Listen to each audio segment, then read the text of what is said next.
Hello sa atong vlog karon natay lakon. First, bago ta molakaw, mag-change look sa ta. So, tara. Pum, diara, dali ara ka change look oy. So, tara na. Kani akong atuan 15 kilometers na nigikan sa akong girintahan na room. Kabalo mo sa akong giato diri nangasay ko badi kay na birthday sa akong iyaan. Mo to ko mga uncle na grabe makainom ug mo na akong auntie no nagtakaw sa humba lami agi sa humba. Ay, lami humba ba nilo niya ang parts pag na sa tiil pag na siya na parts katong murag sa tuhod sa baboy ba. Pag sulod pa lang ganin ako naglaway na ko tong humba usaw na diri sa sulod no.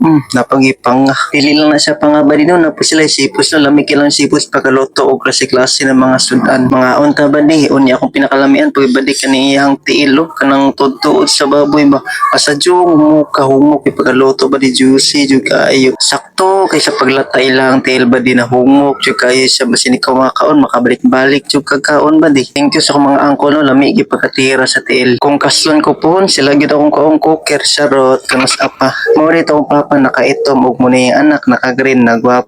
Ay dayon naman din ginatago-taguan na talit ni ako ang papa oy. Dili makompleto ang celebration kung wala ang birthday girl mo na tong auntie na birthday niya karon. Kay ninaog naman tong birthday girl na auntie mo kaon na pud ta badi. Kasi batingala mo sira tagang kaon na akong video kat paganina badi. Pamahaw pa na ako to karon amo ni akong panood to. Sira tagang kaon ani pero di man na mo oy time sa shoutout ko sa nagsugba sa pangano sa jung humuka lami jud ng pangap. Na kung yani pagkaluto dili jud ko magsawa ma. Lami gyud siya pagkatirada. Thank you sa akong mga uncle o sa mga auntie. Ug mao tong video ha. Follow for more.